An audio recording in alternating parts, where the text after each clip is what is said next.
বাগবাজারে ব্যক্তির দেহ উদ্ধার। নির্মীয়মান বাড়ি থেকে উদ্ধার এক ব্যক্তির ঝলসানো দেহ।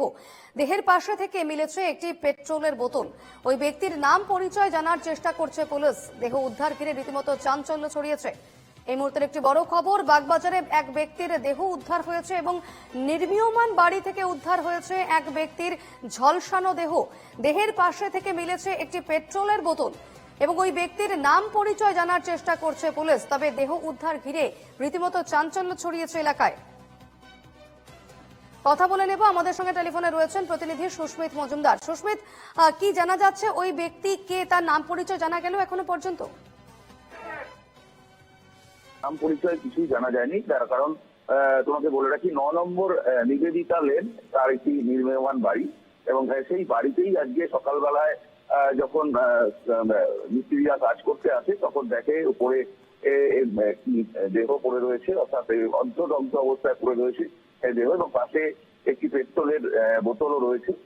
স্বাভাবিকভাবেই মনে করা হচ্ছে কেউ বা কারা তাকে খুন করে ওখানে পুড়িয়ে তথ্য প্রমাণ লোপাট করে দেওয়ার জন্য করেছে, কিংবা সেই ব্যক্তি নিজে আত্মঘাতী হয়েছে কিনা পেট্রোল জ্বালিয়ে, সেটাও কিন্তু পরীক্ষা করে দেখছেন, তদন্ত করে দেখছেন তদন্তকারী অফিসাররা। মিস্ত্রিরা যখন সকালে কাজ করতে যায় তখনই যখন এই মৃতদেহ দেখে, সঙ্গে সঙ্গে শামপুকুর থানায় ফোন করা হয় এবং শামপুকুর থানার পুলিশ ঘটনাস্থলে আসে। ঘটনাস্থলে এসে সেই দেহ আরজিকর হাসপাতালে নিয়ে যাওয়া হয় ময়নাতদন্তের জন্য। যদিও এখনো পর্যন্ত নাম পরিচয় জানা যায়নি সেই ব্যক্তির, তিনি কে বা তিনি কোথা থেকে এসেছিলেন বা কিভাবে ঘটনা ঘটেছিল। সম্পূর্ণ বিষয়টা ময়নাতদন্তের পর জানা যাবে যে কিভাবে তিনি খুন হয়েছিলেন বা তিনি আত্মঘাতী হয়েছেন কিনা।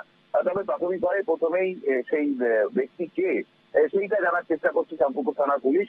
তার কারণ তুমি জানো, কলকাতা পুলিশের যে একটি সিস্টেম রয়েছে, অর্থাৎ যে সিস্টেমের মধ্যে কলকাতা পুলিশের আন্ডারে যে থানাগুলি রয়েছে সমস্ত থানাগুলির মধ্যে একটি হোয়াটসঅ্যাপ গ্রুপ রয়েছে। যে হোয়াটসঅ্যাপ গ্রুপের মধ্যে যখনই কারোর নামে মিসিং ডায়েরি হয় এবং তার ছবি সঙ্গে সঙ্গে সেই হোয়াটসঅ্যাপ গ্রুপে থেকে যায় এবং সেই অনুযায়ী দেহের বর্ণনা, ওজন সমস্ত কিছু দেওয়া থাকে এবং সেই মর্মে এই শামপুকুর থানাও কিন্তু ইতিমধ্যে সেটি আপলোড করে দেওয়া হয়েছে সেই অ্যাপের মধ্যে এবং সেই দেখেই কলকাতা পুলিশের আন্ডারে যতগুলো থানা রয়েছে সেই থানার মধ্যে যদি কেউ মিটিং থাকে তাহলে তার পরিবারের লোকজনকে ডেকে পাঠানো হবে এবং তার পরিবারের লোকজন তাকে যদি চিহ্নিত করতে পারে তাহলে সেটা থেকে জানা যাবে যে তিনি কে ছিলেন।